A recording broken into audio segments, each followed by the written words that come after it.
Hello guys, I hope आप सभी अच्छे होंगे। तो इसमें आपकी क्योंकि डिमांड आई थी और हमें जल्दी जल्दी में करना है, तो मैं एक चीज़ तो बता दूं कि एक्सप्लेनेशन नहीं पॉसिबल हो पाएगी। हमने इसलिए ये वीडियो बनाया ताकि आपको क्वेश्चंस वगैरह क्लियर हो जाए कि कैसे क्वेश्चंस वगैरह आ सकते हैं। ठीक है, पैटर्न क्या होता है। नॉर्मली जो आपका BEGC 131 का सब्जेक्ट है, that is individual and society, वो मैक्सिमम 100 मार्क्स के आएंगे। ठीक है, इसमें आपको गेस्ट पेपर के कुछ क्वेश्चन वगैरह आप बोल सकते हो जो एग्जाम में आ सकते हैं, और उसके आंसर्स वगैरह दिए हुए। ठीक है, आपको 3 आवर्स मिलेगा। ठीक है, तो यहाँ पे आप देख सकते हो, मैं धीरे धीरे स्क्रॉल इसलिए कर रही हूँ ताकि आपको समझ आ जाए कि कैसा क्या है। ठीक है, आप ऐसा स्टॉप कर करके भी उसको देख सकते हो ताकि आपको आइडिया लग जाए कि क्या चीज़ें है इसके अंदर में। ठीक है, जिससे आपको आइडिया लग जाएगी कि जैसे कि इसमें 2 मार्क्स क्वेश्चंस भी आएंगे कुछ। ठीक है, जो जैसे कि how is exercise essential for healthy lifestyle, या what are some cognitive benefit of exercise, ये सारे। ठीक है, कुछ 2 मार्क्स के क्वेश्चंस भी आपको देखने को मिल जाएंगे उसके अंदर में। ठीक है, जिससे आपको आइडिया लग जाएगा। ऑल्सो आपको कुछ 1 मार्क्स के क्वेश्चंस भी मिल सकते हैं, या ऐसा मिल सकता है कि आपको 5 क्वेश्चन एक साथ दिए होंगे 1 मार्क्स के। ठीक है, ऑल्सो आपको 1 मार्क्स के अलग अलग चीज़ें आप देख सकते हैं, जैसे कि मैच द फॉलोइंग्स आ सकते हैं। ठीक है, वर्ड को यूज़ करके सेंटेंस कैसे बनाना है, ऐसे क्वेश्चंस आ सकते हैं। फिल इन द ब्लैंक्स वाले जो क्वेश्चंस आते हैं ना, उसके भी आ सकते हैं कि हाँ ये फिल इन द ब्लैंक्स करो, यहाँ पे क्या चीज़ें होनी चाहिए, या कंप्लीट करो।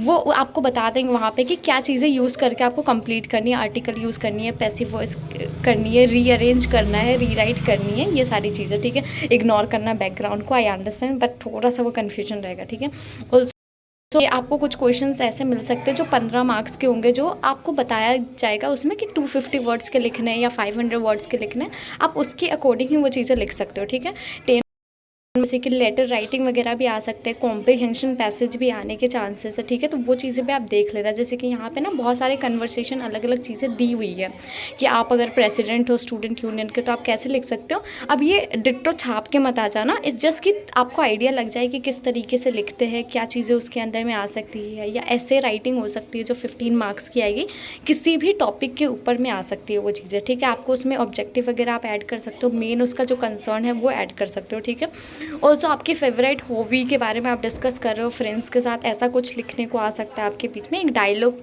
लिखने को कि हाँ 1-2 लोगों के बीच में डिस्कशन हो रही है या 4 लोगों के बीच में डिस्कशन हो रही है, वो आपको क्वेश्चंस में वो चीज़ें बताई जाएंगी। ठीक है, ऑल्सो आपके पास कुछ फूड वेकेशंस के बारे में, मतलब नॉर्मली इसमें ना सबसे ज़्यादा जो होगा ना राइटिंग से रिलेटेड होगा, be it letter writing, essay writing, dialogue writing, या कुछ भी जो होता है ना उस चीज़ से रिलेटेड ज़्यादातर क्वेश्चंस आने के चांसेस है। ठीक है, कि वो सारी चीज़ें आ रही है।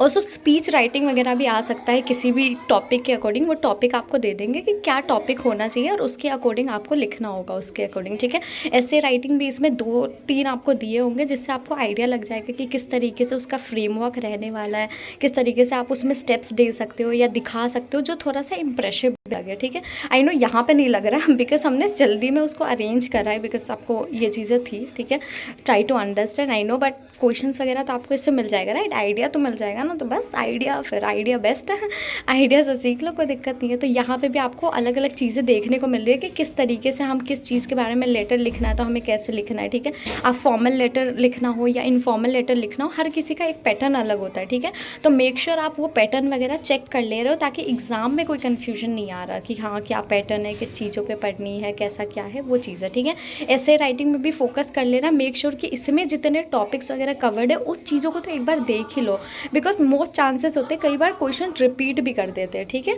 ऑल्सो एयर पोल्यूशन वगैरह कैसे रिड्यूस करना है, इसके टॉपिक के बारे में था, तो वो चीज़ें बताई गई है यहाँ पे कि ये चीज़ें इसके अंदर में एग्जिस्ट करते हैं। ऐसे राइटिंग 250 वर्ड्स का है, तो मेक श्योर आप 3 से 4 पेजेस तो लिख ही लेना कहीं ना कहीं। ठीक है, वो ज़्यादा सही रहती है। और लेटर राइटिंग तो आपको पता है 1 पेजेस बहुत है। ठीक है, डायलॉग राइटिंग वगैरह बहुत ईजी रहता है, मतलब एक तरीके से मैं बोलूँ तो मुझे सबसे ज़्यादा ईजी ये चीज़ें लगती है। ठीक है, कि मस्त डायलॉग राइटिंग लिखो, कुछ भी लिख रहे, पर्टिकुलर टॉपिक मिल गया उसके बारे में डिस्कस कर रहे हैं, क्योंकि हम खुद ही से डिस्कस कर रहे हैं उस पर्टिकुलर मोमेंट पे, राइट।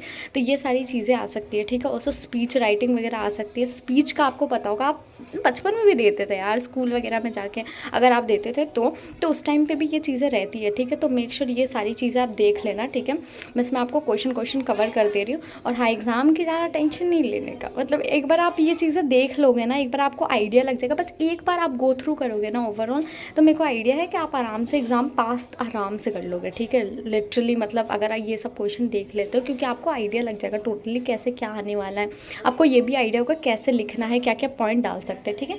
तो इसमें ओवरऑल इतना ही था, ठीक है। कोई कन्फ्यूजन होता है कहीं पे वैसे कमेंट सेक्शन में भी पूछने का बोल तो दो, बट आई नो टाइम नहीं है, ठीक है। तो एक बार चेक कर लेना, बट हाँ कोई भी कन्फ्यूजन होता है पूछ सकते हो, तो ग्रुप में भी पूछ सकते हो, कमेंट सेक्शन में भी पूछ सकते हो, ठीक है। And bye bye, all the best.